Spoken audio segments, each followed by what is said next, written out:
Ametupa asubuhi ya leo. Hakuna malipo tumetoa. Mimi na wewe hatuwezi kupata malipo. Mungu aliyetuchunga. Mungu apewe sifa kwa jina la Yesu. Tendea mema na nimeonekana. Na wewe umeonekana. Chunga sifa kwa jina la Yesu Kristo. Kabla hatujaingia katika neno la Mungu, tulibidi tuwakumbushe mashemasi kwamba tulitangaza kwa siku ya Jumapili hadi ya kafeteria hapo kule kafeteria. Tamuliza yatubwiye ko tuzasura twese. Ndugu Tamuliza alituambia kwamba tutaenda kutembea sote. Ngira ngo dushireho urwibutso rwo kubyibutsa twanyujije twagiye kuri grupe yacu ya Assemble.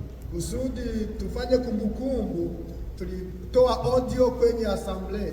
Ni bande baba barabyumvise? Ni nani waliwahi kusikia? Ni bande bumvishe ko tuzasura uyu munsi? Ni nani walisikia kwamba tutakwenda kutembelea? Ninaona ni watu kidogo waliona kwenye mtandao. Ababyumvise jo ni bande? Waliosikia jana ni wa nani? Unase jo mwese ngo mwateranye. Jana basi simlikusanyika nyote kweli? Hayabayeho ikintu kitasobanutse neza. Kwa kitu ambacho hakikueleweka vizuri. Mbera tuje turareba ibindi nitwite ku rubuga rwacu. Kama tunaona vitu hatutaona kwenye mtandao wetu, ntabwo tuzamenya ibitambo, hatutajua mambo yamepitika. Nubwo dushiraho indirimbo, tunaweka nyimbo na weka mahubiri, lakini kuna habari zingine ambazo mnawahi kuweza kujua. None ko guno munsi turasura ni bande biteguye. Mbona siku ya leo tutaenda kuwatembelea watu? Ni wangapi ambao wanajiandaa? Nabwo ni kwa mbona umubare muke. Inaona idadi kidogo sana. Bigaragara ko hariho abadashaka. Inaonekana kwamba kuna wengi hawataki. Ni bande barasura guno munsi ko twiteguye gusura. Ni wanani wanajiandaa kutembelea watu? Mbona tunawahi kutembelea watu leo? Twagize ngo nibura yenda tulibidi labda harabayeho kutabyumva neza. Kama ilikuwako kutosikia vema. Kubera integura iragora. Kwamba maandalizi yanachosha. Kategori vitakagira ngo biraza kugenda neza. Kuna wakati mtu anaandaa vitu anafikiri labda itaenda vizuri. Twari twabishimira biteguye ariko abitegura nawe mu buryo butasobanutse neza. Ule tulipatia kwenda kuiandaa nawe haikueleweka vizuri. Ariko uko bisanzwe twese twasura tuhagurukira kuri. Kama mnajua kawaida tulikuwa tunasimamia limoja kwenda kutembelea. Mu rugo rumwe rero uko tungana kucyara gihe dusanga parking yari kwa nyumba moja kuna wakati tunakuta maparking inakuwa kidogo. Twagize ngo tugawe gatatu. Tulibidi tugawe sehemu tatu. Abamwe bazagendana na Gakuru, abandi bagendana na Tamuliza, abandi bagendana na Dusabe. Wengine waende pamoja na Dusabe. Nukuvuga ngo abazagendana na Dusabe, wengine wataenda pamoja na Dusabe. Uko tuzasura mu gice kigana downtown. Kwamba tutatembelea kwa downtown ni ya hapa karibu. Abandi abo turaje gusura mu gice cya downtown tuzahurira aha. Wale tuatenda downtown bisabye ngo duhurire nabo kwa Inyasi. Tutakutania nao kwa Inyasi. Abadiakoni babipange neza washemasi wabipange vizuri kusikwe mtu kwa sababu tuzasura muri West. Wenyewe tutatembea kwa West. Kwa Kivuruga na Papias. Kivuruga Papias. Bamwe turahurira kwa Kivuruga. Wamoja tutakutania kwa Kivuruga. Abandi duhurire kwa Papias. Wengine tutakutania kwa Papias. Amasaha turahurira yo twese. Duhurira ahantu ko tuhavuze. Tutanie pale kwenye tuna saa 7. Saa 7. Twese tuwe tuhageze. Sote saa 7 tuwe tumewasili. Tuhagurukire arabasomwe ejo. Kama ni wale walisoma jana, wongere mabandi. Waongeze wengine. Ni harimo doki 3 nta kibazo turabona kuziparika. Kujua gari biraboneka ine nazo zirabona guparika hata ile itawezekana ariko kugira mwene datuburaho cyangwa ngo mushiki wacu wala dada akose. Sindi niba mwabyumvise. Sijue kama mmeelewa. Ariko mbere ya byose mbele ya yote mutubabari samahani. Impamvu mbivuze bamwe barabizi. Sababu inayoacha ninasema ile wanabyumvise. Ni wangapi wameelewa ile? Umunsi turasura. Leo tutatembelea watu. Ntabwo ari uko batubwirije urukundo ngo twari twarabipanga ariko tubipanga mu buryo tuzi ko biragenda neza tugiye turabisanga bitapanga neza. Agapapuro utamuze aragashatse arakabura. Aho yakaboneye abona akanditsweho abantu bakeya. Akakutana kunaandikwa kwa watu kidogo. Mwatubabariye. Samahani, mmetusamehe basi. Turi bujyane twese. Tutaenda sote. Turajana twese. Tutaenda sote basi. Imani wamugisha. Mungu awabariki. Turahaguruka. Tutasimama. Dusome igitabo cy'Ibyahishuriwe. Tusome kitabu cha Ufunuo. Sura 22. Sura 20. Umurongo wa 12. Shairi ya 12. Turageza ku ya 15. Turasoma mu izina rya Yesu. Turasoma kwa jina la Yesu. Dore ndaza vuba zanye ingororano kugira ngo ngororere umuntu wese ibikwiriye ibyo yakoze. Ni Alfa na Omega, uwa mbere n'uwa nyuma, itangiriro n'iherezo. Hahirwa abamesera ibishura byabo kugira ngo bemererwe kwegera cya giti cy'ubugingo kandi banyure mu marembo binjire muri rwa rurembo. Hanze hazaba imbwa n'abarozi n'abasambanyi n'abicanyi n'abasenga ibishushanyo n'umuntu wese ukunda kubesha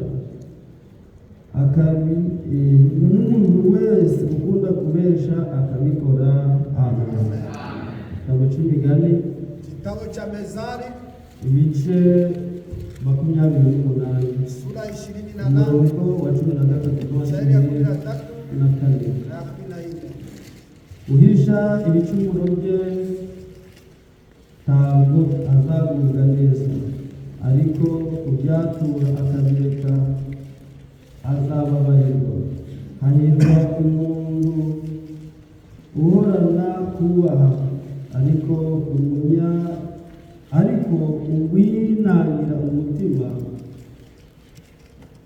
azagwa mu byago. Turasubira kwa 14. Hahirwa umuntu uhorana kubaha, ariko uwinangira umutima azagwa mu byago. Manuka Mungu tukuombe, kwa waduhai isezerano.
Ijambo ryawe rigiye kuvuga aka kanya.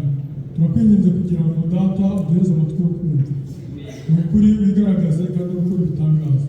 Kandi n'urivuga data umuhereze data kuvuga. Ni ukuri kuko uri Imana yumva kandi uri Imana ikiranuka, uri Imana ushobora byose. Ni ukuri byose tubisaba ko yakoze. Amen. Twashobora kwicara. Imana yacu ihabwe icyubahiro mu izina rya Yesu Kristo. Ejo twari turi kumwe namwe, twari turi kuganira amagambo meza, kuko burya nubwo ryaba ari ijambo rimwe hata ni neno moja, jambo limwe rivuye ku Uwiteka, neno moja likiwa toka kwa Bwana Mungu na Biblia iti ibyanditswe byera maandiko matakatifu na kwa na maana wo kuduhugura na kutuonya no kutwigisha na kudufundisha. Hari icyo twabona gifunzo byanditswe byera, kuna kitu tutaona chenye maandiko matakatifu byandikishije nawe arume ni mtakatifu, byanditswe byera babyumva nawe dusabye ngo babyumve nabo beze, kandi bamara kubyumva bababera. Bibiliya nayo iravuga iti muzababera kuko nduwera babera mu ngeso zanyu zose. Dusabye ngo babera nk'Imana kugira ingeso zizapfa. Data wa twese uri mu ijuru uwera, natwe abana ba papa dukwiriye kuba abera, kuko uwatubyaye nimba ari uwera, uwaturemye nimba ari uwera. Byari bisabye ngo natwe tubabera imbere n'inyuma, mu ngeso zacu zose tubabera bejejwe n'ijambo. Iyo twari tukuganira tuti ibintu byose ababiba byose bizagaragarira mu gihe cy'isarura. Turababwira tuti mureke bariya batambe, mureke n'abariya batambe, mureke n'abariya batambe. Imana y'ukuri iziyerekana kandi iziyerekana mu gihe cyayo, kwa wakati wake. Igihe cy'isarura imbuto zose zizagaragara. Igihe cy'isarura buri muntu ibyo yabibye azabibona mu musaruro, ari byiza ari bibi. Igihe cy'isarura niba ari urukungu uzarubona rwareze, niba ari amasaka uzayabona yareze. Mbese igihe cy'isarura ryawe uzasarura iki? Mbese niba warabibye waribye iki? Ni ikibazo kuri buri wese, ni swali kwa kila mtu. Genzura imigendere yawe, chunguza mwenendo wako, genzura imikorere yawe, chunguza matendo yako, genzura imibire yawe, chunguza kupanda kwako. Ibyo nabibye yale niliyoyapanda nzavanamo umusaruro uzananira umunezero. Ibyo nabibye yale niliyoyapanda nzavanamo umusaruro uzambuza ijuru. Naweza kukosesha ibyo nabibye yale niliyoyapanda umusaruro ndani mavuno uzanzanira umubabaro, atakayoniletea ziki. kuko inzira ni njia ni mbili, ni ukujya mu ijuru, ni kwenda mbinguni no kujya ikuzimu, na kwenda Hadesi, ni ukujya mu muriro, kwenda ndani ya no jehanamu, kujya mu ijuru, na kwenda mbinguni. ni uguhitamo rero. Ibyo wabibye isarura ryawe kama wakati wa mavuno, kuko igihe cy'isarura iyo risohoye buri muntu wese ategura imifuka, agategura ibigega, agategura buri kimwe cyose kigenda bisarura. Kila kitu chocho tunatafuta kuvuna.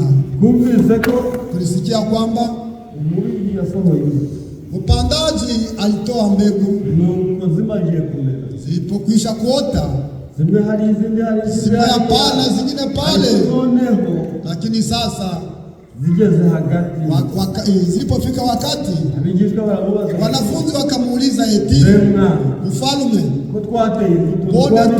tulipanda mbegu nzuri, tulipanda mbegu nzuri, none hakaba harimo na bino na biriya na hii na hii, imekuwa je?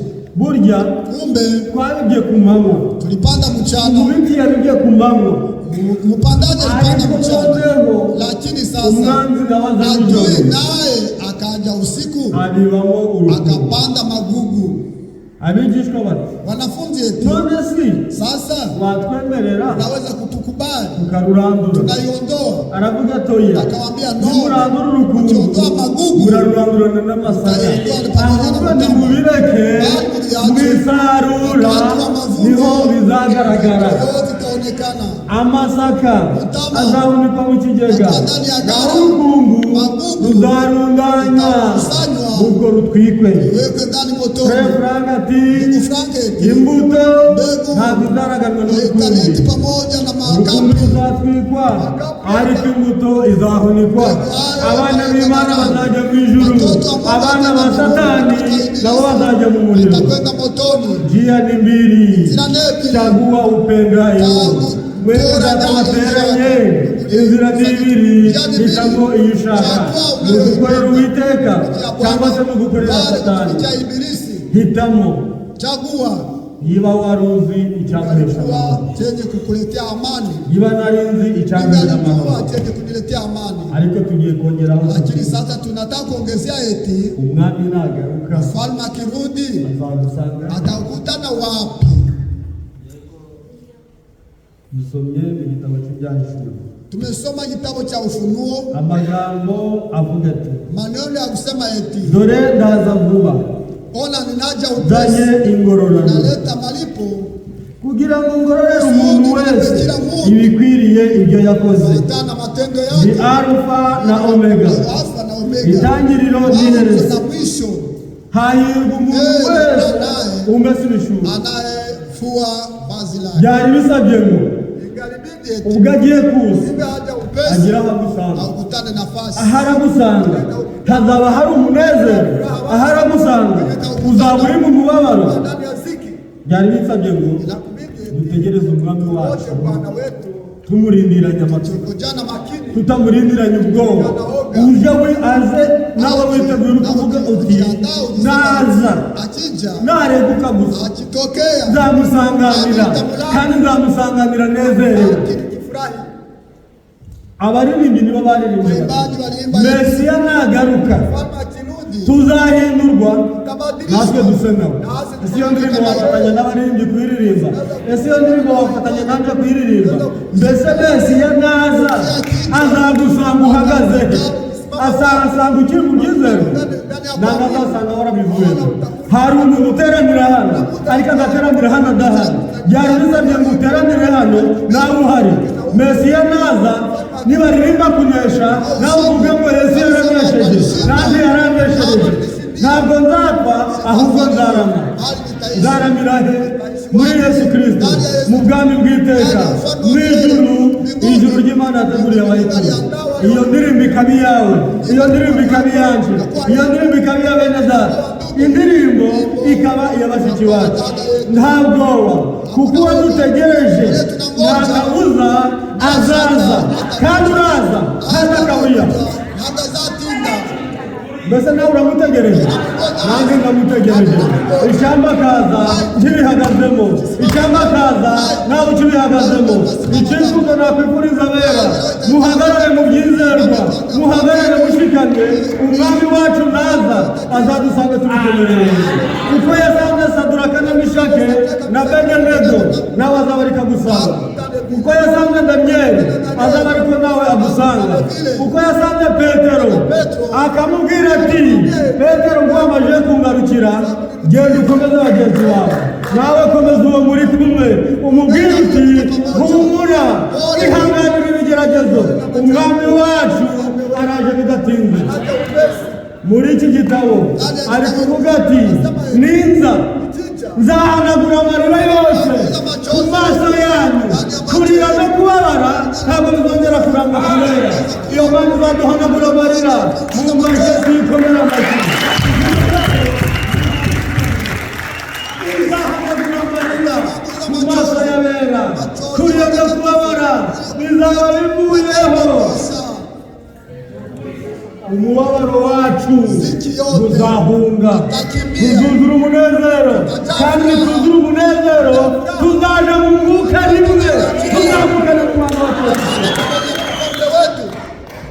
Weho bihagarara kubw'icyo Imana ishaka ni ugutura mu ijambo ryayo, kandi mu ijambo ryayo nuyitegeramo uzayifatisha. Warambwiye ngo nkunde bene data, warambwiye ngo nteranye, warambwiye ngo ngukorere, nanjye narabikoze. Igisigaye rero ujya gushyira umugeni, intege nke nari mfite nkeneye kubereka imbaraga, nanjye ndazamuka.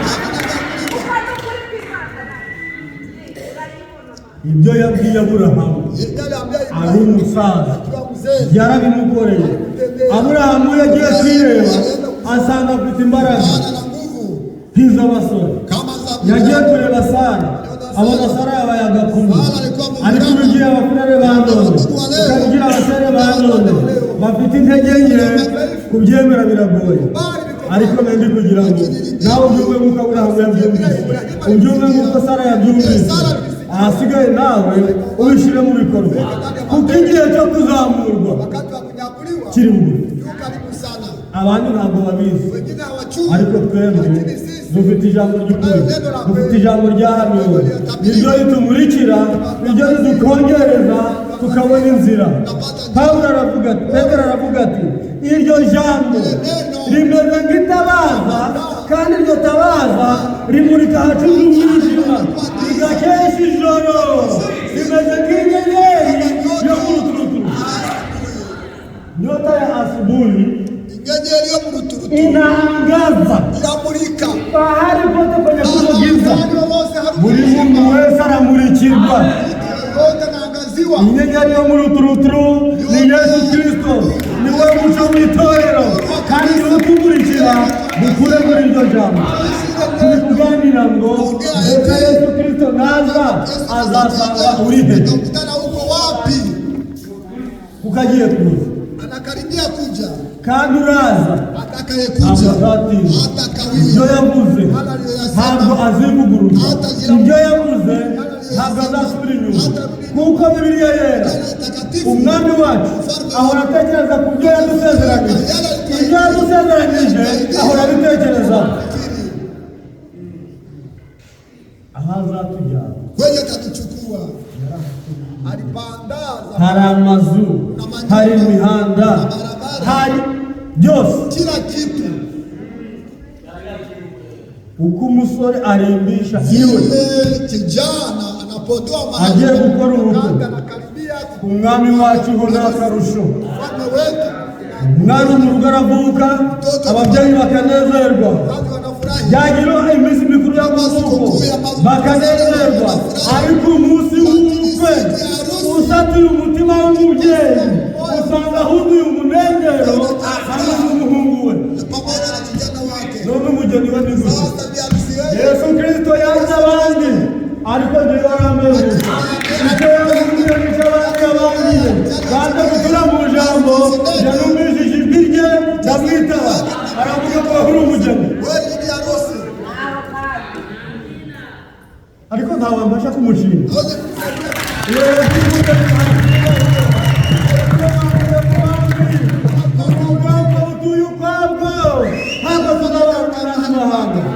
Abazatureba bose ntabwo bashobora kutuvuma.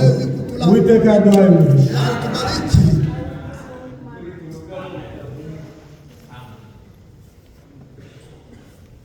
Twagiye tumetenda umubwiriza muhubiri, twasomye ngo dore ndaza vuba nzanye ingororano, ngororere umuntu wese ibikwiriye ibyo yakoze. bili ya matendo yake. Gakuru dusomere Imigani Mezali bice 28 sura 28 umurongo wa 13 shairi ya 13.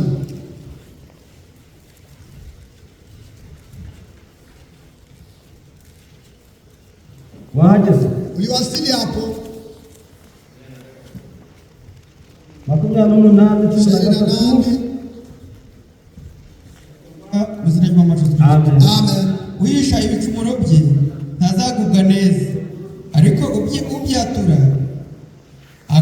akabireka azababarirwa. Amen. Amina. Dore ndaza vuba Naja upesi nzanye ingororano, ngororera umuntu wese ibikwiriye ibyo yakoze. Ni Alfa na Omega, itangiriro n'iherezo, ariko umuntu yishe ibicumuro bye zambi zake bizamugwa nabi. Tenda mabaya. Wakunda ngo umwami agusanga mu Tenda bicumuro, mfalme kutane katika zambi, umuntu yishe ibicumuro bye anaye ficha zambi ntabwo zake bizamugwa neza. starehe mzuri. Ndaza vuba nzanye ingororano, Upesi nikileta malipo ngororera umuntu wese kila mtu ibikwiriye ibyo tana yakoze. na matendo yake. Uhisha ibicumuro bye ntabwo azagubwa neza, ariko ubyatura akabireka azababarirwa.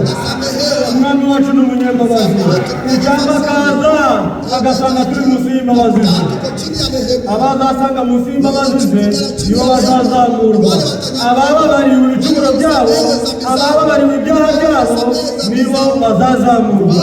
Icyamba nawe ikariyo ndirimbo ukabwira umwami wawe uti ubwo wambabariye nugaruka, ubwo wambabariye nugaruka nanjye uzanzamura. Uhishe ibicumuro bye ntabwo azagubwa neza, ariko ugihana akabireka umwami nagaruka azamuzamura. Umubwiriza 11:5 ukomeza itegeko ntabwo azamenya ikibi. Umutima w'umunyabwenge ugenzura ibihe n'imanza. Haleluya! Nakwifuriza mwene data, nakwifuriza mushiki wanjye ugenzura igihe kigeze, umenye uko umwami wacu aje. Wigenzura igihe cya mwene data, wigenzura igihe cya mushiki wawe, wigenzura igihe cy'abakozi, genzura igihe cy'umwami wacu aragusangamo. Mbese naza arasangura iki?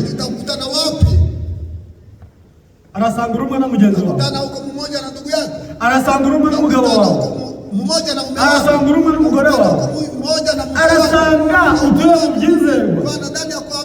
Frere Branham ari kuvuga paradizo y'umugore n'umugabo, inanzi ya ndani ya nyumbani kwao, ntabwo izahera mu itorero. Tura mu muryango n'umugabo wawe, tura mu muryango n'umugore wawe.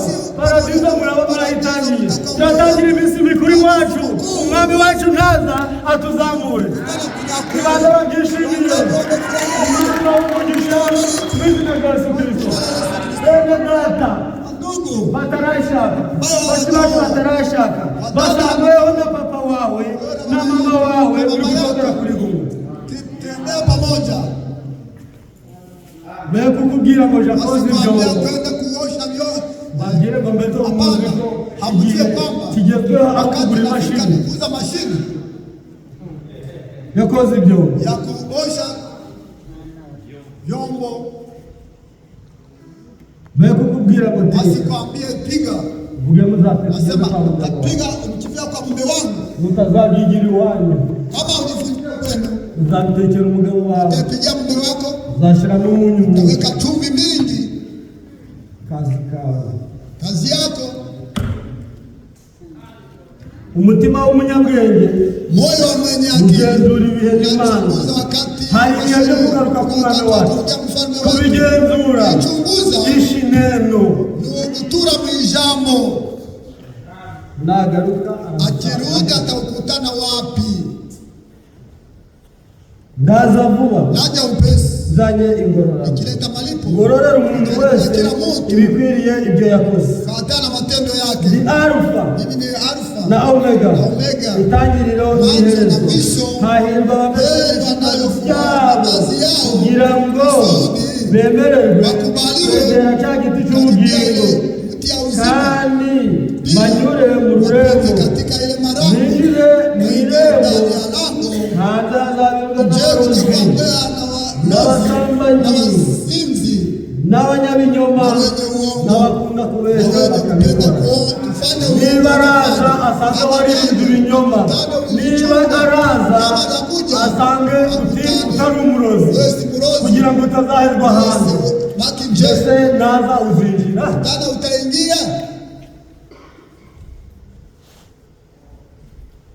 Warozi n'abasherati, abarozi n'abasambanyi, wanyang'anyi n'abadanganyifu, abiba na babesha hawataingia. Ntabwo bazinjira habe na rimwe. Abazinjira ni abahe? Watakaoingia ni abejejwe imbere n'inyuma, watakaswa mbele na nyuma. Umutima w'umunyabwenge Moyo mwenye akili ugenzura ibihe n'imanza. wakati wa sheria, Umuntu wese ukomeza itegeko nta kintu kizamugeraho. Komeza itegeko ry'umwami, uture mu ijambo, ibibi byose bizakubaho. Komeza itegeko ry'umwami, wirinde ibibi byose. Imana nayo izakumurikisha itabaza ryayo. Uzajya ugenda usanga utuye mu ijambo, wirinze ibibi, wirinze ibibi byose. Wabaye nka Yobu. Yobu, impamvu Imana yamutatse imbere ya Satani nuko yabonye ko Yobu ibyazaga byose byari kubitaga umugeri, akavuga ati naho ibishute byaza ahindura baroyaza Yehova turamujana akabarambutse Imana nayo yagera imbere ya Satani ikamubwira uti imbere ya Satani we uraturuka he mvuye kutambagira isi no kuyizereramo umurimo wa Satani ni ukuzerera mu isi ariko umurimo w'abana b'Imana ni ugutura mu ijambo ijambo ririvuga tigatura ijambo ririvuga tera intambwe ijambo ririvuga badilika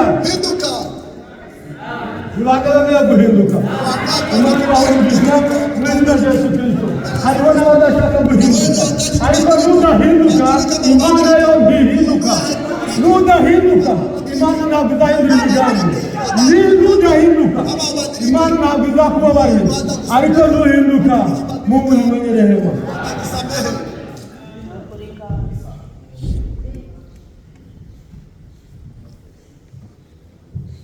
umutima ukomeza itegeko ntazamenya ikibi umutima w'umunyabwenge ugenzura ibihe n'Imana irinde kugira ngo ibihe bitakurangira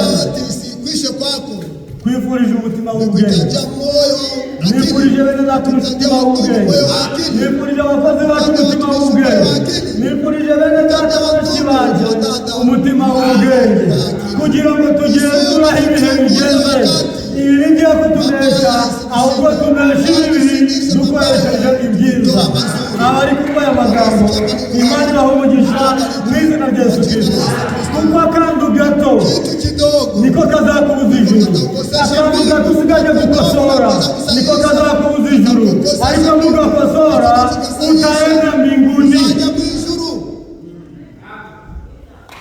akantu kidogo karakubuza ijuru ariko tena akantu gato mugakosora urajya mu ijuru utakwenda mbinguni Wadusomea Mezali kichwa cha Mungu wa mbele wa kazi. Wadusomea Mezali sura 10 sharia ya kwanza katu kidogo. Nuga posoro. Kikasaisha. Uraririmbi zangu. Ariko nukareka. Kintu kikaacha. Hautaenda. Hakuzaja hiyo. Nindushaka gukosora. Hata kusaisha. Imani wa umugisha. Hayona batashaka gukosora ariko ntibinewa ibyo umwami wahamagaye umwami waguhamagaye nukosora uzicarana nawe nudakosora uzabana na Satani mu muriro utazima ariko nifurije abera ngo dukosore tuzicarane n'umukwe wacu Yesu Kristo mbega umunezero mu bukwe mbega umunezero mu myaka mbega umunezero mu byato fulani gimushe umwami wacu yaduteguriye uzanezerwa ubuziraherezo n'abazababara bazababara iteka twibereye mu munezero ninde udashaka kunezerwa ninde ushaka kunezerwa sahihisha ninde wahageze igani Mezali 10 shairi ya kwanza na ya pili turasoma kuzina kwa Yesu Kristo. Amen. Amen. Imigani ya Salomo umwana w'umunyabwenge anezeza se ariko umwana w'umupfapfa ababaza nyina. Imigani ibice 10 umurongo wa mbere. 10 shairi wa kwanza. Umubwiriza. Pardon mubwiri. Umuntu ukomeza itegeko Muta anayeshika sheria hagazana n'ikibi hata kandi umutima w'umunyabwenge ugenzura ibihe n'Imana chunguza wakati wa ziki dore naza vuba aja upesi zanye ingororano aleta malipo uhisha ibicumuro bye kandi asitareho ibizuru ariko uwihana akabireka azagubwa neza nifurije abera kureka ibicumuro kugira ngo natwe tugubwe neza mu mwuka ndetse no mu mubiri dukomeze itegeko ry'umwami ibi nabyo bizaduhunga turasoma muzira kwa Yesu Kristo. Amen. Isazi zipfuye zituma amadahano yoshejwe nabosa anuka nabi. Isazi zipfuye zinayofariki isazi ni ntoya cyane ndogo sana isazi ni ntoya cyane ariko ikuye mu mata y'amadahano yote yanakuwa mabaya bituma amata anuka nabi inaacha maziwa yananuka abera barengeje barakijijwe, ariko akaha gatoya gatuma Imana iduhunga, gatuma Umwuka Wera uva muri asambure, ariko bikiraho izo sano zipfuye zikure mu mata y'amadahano, twese tuzemerera kwinjira muri kumva bikibambasi ku ruhande rwe, kandi bikibambasi ku ruhande rwake, izo sano zipfuye zirako kwinjira. Ni bande babyemera? Imana ibaha umugisha mu izina rya Yesu Kristo. Isano zipfuye zituma amata yoshejwe na bosa anuka nabi. niko ubupfapfa buke bwonona ubwenge n'icyubahiro. Niko n'ubupfapfa buke bwonona ubwenge n'icyubahiro. Umurongo wa 2. Umutima w'umunyabwenge ariwo uri iburyo bwe, ariko umuntu ufite ubwenge ari iburyo bw'Uwiteka. Uburyo bw'Uwiteka ni imbaraga z'Uwiteka. Umuntu wese ufite umutima w'ubwenge ari mu ruhande rw'Uwiteka, ari mu ruhande rw'uburyo bw'imbaraga z'Uwiteka. Umuntu afite imbaraga z'Uwiteka ntacamuhanga. Ninde ubyifuje? Imana ibibahe mu izina rya Yesu Kristo. Turakomeza. Ariko umutima w'umupfapfa uri ibumoso bwe. Umutima w'umupfapfa uri ibumoso bwe. Umutima w'umunyabupfapfa, umutima w'umupfapfa uri ibumoso bwe. Uhorana intege nke, uhora wahondobereye. Nuzabona umufurere ukabona umusere utagira ikirere cy'umwuka, utagira ibyishimo by'agakiza, utagira umunezero w'agakiza, uwo ageze mu marembera. Byari bisabye ngo bene data nitwumve ijambo riduteze intambwe, nitwumve ijambo dushagaruke, nitwumva ko tuzazamurwa ari uko tubabariwe. Buri muntu wese ave mu byarimo.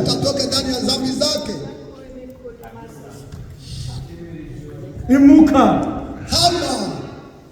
va mu byimbo, tera intambwe, kuko nudatera intambwe jewe ndayitera, nudatera intambwe ndayitera, nudakosora jewe ndakosora. Nijende kugaruka ku mwami wacu kuri bugufi. Yorananura azanye ingororano, agiye kugororera buri muntu wese ibikwiriye ibyo yakoze. Umwami wacu ni itangiriro, umwami wacu ni we herezo, niwe Alfa, niwe Omega, ni itangiriro n'iherezo. Ikindi gihe twarabibabwiye, Alfa mu rurimi rw'Ikigiriki ni inyuguti ya mbere, Omega mu rurimi rw'Ikigiriki niyo isoje. Umwami wacu ntawe uzamubanziriza cyangwa uzamuheruka. Ni Alfa kandi ni Omega, ni itangiriro n'iherezo. Ndaza kubona nzanye ingororano, ngororera umuntu wese ibikwiriye ibyo yakoze. Umutima w'umunyabwenge ugenzura ibihe n'Imana, ariko umuntu ukomeza itegeko ntabwo azamenya ikibi. Ibi bibe kure y'abera, dukomeze itegeko ry'Umwami kandi twirinde kugira ngo amavuta y'amadahano yoswa na bosa yo kunuka nabi. Turi mu mpumuro nziza aho dutuye, tugaragare ko twakijijwe. Aho dutuye tugaragare ko turabana n'Imana. Njyewe n'umugore wanjye, abazatureba bifuza kubatizwa mu izina rya Yesu Kristo. Njyewe n'umugabo wanjye, abazatureba basubiramo agakiza, bavuge ngo Aburahamu yaba umusaza, none ibyishimo by'agakiza byamuhinduye umusore. Umwami naza arazamuka Aburahamu. Aburahamu wa none ni kurere uyu munsi wateranye. Sara wa none ni mushiki wacu wateranye. Uko Sara yumviraga Aburahamu, ariko n'abasore bacu bumvira abatware babo. Uko Aburahamu yakundaga Sara, ariko n'abafurere bacu bakunda ba Sara ba none. Imana ibahe kumva neza mu izina rya Yesu Kristo. Yesu umwami naza azasanga uri hehe? dore ndaza vuba zanye ingororano ngororera umuntu wese ibikwiriye ibyo ni Alfa na Omega, itangiriro n'iherezo. Hanze hazabibwa n'abalozi, ariko wakwishimira guhezwa hanze. Basi utafurahia kuwakishwa nje. Ninda wifuza kuzinga, nahitaji kuingia. Imani wahimbaraga, Mungu awape nguvu, kandi wahebu kusora, yape kusahihisha kwa jina la Yesu Kristo. Hanze hazabibwa n'abasinzi n'abasambanyi n'abazinifu n'abakunda kubesha bakabikora, irinde ububeshi, irinde kubesherana, ugire urukundo rwawe na Data, uvuge ukuri nk'uko biri mu mitima yacu, twe kubesha. Zaburi 15 wahageze yasoma, irinde kubesha, irinde no kubikora, kuko umubeshi n'umurozi n'umusambanyi abata injira ndani ya ufalme wa Baba, hazaja yabera beja imbere n'inyuma mu ngeso zabo zose. Hanze hazabibwa n'abalozi, abandi bazajyayo. Hakuna wengine watakaoingia. Isazi zipfuye zituma amata y'amadaha yabusa anuka nabi. Ibyo byose bituma akureba bakabona udasa n'ijambo, bikure mu mibereho yabo, uhinduke usa n'ijambo.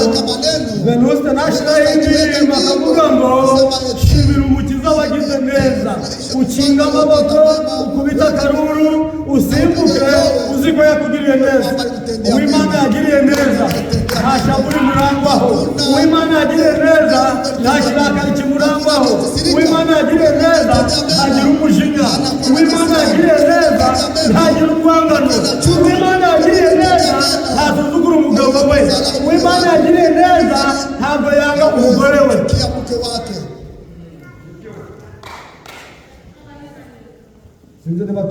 Sijue kama tunasikilizana. Ukomeza itegeko, anayeshika sheria, ndio tegeko ni ile sheria ni sheria gani? Ukomeza ijambo, ni kushika neno. Ukomeza ico wakiriye, hatagira kwa ikamba ryawe. Pokea taji lako, umuntu yakiri ikamba ryawe arukubamire kuye. Kama uliacha uzahembwa iki? Utalipa nini? Ibyo tureka bikagwa ni ibyaha, tunaacha tunaanguka ni dhambi, naho ukuri ko tuzamufata mbili kugira ngo kufatwe, ariko ibyo tuzareka ngo bigwe tutaacha bakire ni ibyaha, ni dhambi. byahabire kure ni bwaha, dhambi niache, sigare wejeje bakie na ukitakasika, wahageze nipafika. Uwiteka ninduzaguma mu ihema ryawe, ninduzaguma mu ihema ry'Uwiteka. Ntabwo bazanye ingororano, none ninduzaza akaguma mu ihema ryawe. Ingororano y'Uwiteka harimo ko tuzaja mu mazu twubatse Uwiteka yatwubakiye, ambaye alitujengea. Ninde uzatura ku musozi wawe wera? Ninde uzatura ku musozi wawe w'Uwiteka mtakatifu? Nugendera mu bitunganye, yirinda kuroga, agakora ikiraro, yakirinda gusambana, uzinifu, akirinda kubesha, kudanganya, agakirana, anakuwa na haki. Ninde wifuje gukirana? Anahitaji haki. Mungu akupe kwa jina la Yesu Kristo. Endelea. Akavuga iby'ukuri nk'uko biri mu mutima we, yirinda kubesha, yirinda kudanganya, atabeshesha abandi ururimi rwe, uje guhebera abandi ngo bagire ngo unajua uliona fulani, unajua mambo ya fulani, unajua vile fulani, unajua mambo yako, kosori byawe, agakiza ntabwo tugasangiye n'abandi. Imana yaduhaye agakiza kugira ngo ukoremo nanjye nkoremo, ibizanzamura n'agakiza nakiriye. Izamba turi hano kuri iyi si bakanshaka bakambura, n'agakiza nakiriye. ntagirire nabi mugenzi we, ntugirire nabi mugenzi wawe, ntashyushye inkuru y'umuturanyi we, ushushe inkuru y'umuturanyi wawe, habari ya ndugu yako. mu maso ye umunyagasuzuguriro arahinyurwa, Imana izaguhinyura. Mungu Kandi Imana atakusalau. niguhinyura Atakusalau. ntabwo uzaba ukigiye. Hautaingia mbinguni. Nukomeza itegeko Ushika sheria. ntabwo uzamenya ikibi. Hautajua mabaya. Umutima w'umunyabwenge Moyo mwenye kusala. ugutura mu jambo kugira ngo azature apate kuishi. umusozi w'Uwiteka. Milima ya Aho umusozi Bwana. w'Uwiteka urera n'abazawuturaho ntabera. Kandi dukwiriye kuba bera Tunapaswa kuwa mu ngeso watakatifu zacu na zose. tabia zetu zote. Uhisha ibicumuro bye Anayeficha dhambi ntabwo zake azagubwa neza, hatastarehe. ariko ibyatura Akinayo ikiri. akabireka Anaacha. azababarirwa. Atasamehewa. Hahirwa Heri umuntu mtu uhorana kubaha, anayeishi ariko uwinangira lakini umutima anayefunga moyo wake azagwa mu byago. ataanguka katika adhabu. Uwinangira umutima ukanga Funga guhinduka, moyo wako hari ubadilike. ibyago bigiye gutera Na kuri iyi adhabu si, bizatera umugeni yazamuwe. Akamwambia bibi harusi alishaenda. Uzingu uzabyitwara Sijui mu utazifanya nini. ibande bashaka guhunga Wangapi ibyago wanatafuta kukimbia ile adhabu. natura ibicumuro byanyu Chini n'ibyaha za byanyu mzee na- imbere y'Uwiteka kugira ngo Uwiteka atubabarire. Namara kutubabarira tuzahabwa umugisha, kandi umugisha tuzahabwa uwo kuzaragwa cya gihugu cy'umwami wacu yadusezeranye. Turi kuganira ijambo rigira riti mbese naza azagusanga. Komeza itegeko ry'umwami ibindi bizakuba kure. Watura ibyaha byawe kugira ngo ugubwe neza. Wirinde ubwawe n'ubugingo bwawe kugira ngo igikristo cyawe utaza kugikerenza ukaba nka Esawu wabonye ntacyo bimumariye akabwira Yakobo ati ubukuru bwanje butwaye mureke igikristo cyacu tugikomerereho. Abapagani nibatureba bifuza kuza aho turi kugira ngo nabo bakizwe, ariko twe gufata ibyo twakiriye ngo tubisuzugure twifatanye n'abapagani gusaya mu byaha uko Esawu yabikoze. Areka ubukuru bwe abuhereza Yakobo, aramubwira ati utwara ntacyo mumariye. Bibiliya yera mitiri kuvuga ngo nuko Yakobo aha Esawu umutsima n'ibishyimbo yatetse. Esawu nawe arabirya aranywa arahaguruka arigendera. Ubwo niko Esawu yasuzuguye ubutware bwe. Twirinde gusuzugura ibyizerwa, ibyizerwa tubyubahe kugira ngo umwami wacu nagaruka azasange dutuye mu ijambo rye. Ijambo nabaganirizaga nijoro umwami wacu azasanga uhagaze. Ura mu byizerwa, watura ibyaha byawe, wirinde ibibi byose, kandi ukomeze itegeko ry'umwami. Ibi byose bizakuba kure. Abumvise aya magambo kandi bakomereze muri yo kugeza ku munsi wa nyuma, aho mwirirwa mwirwane amahoro y'Imana.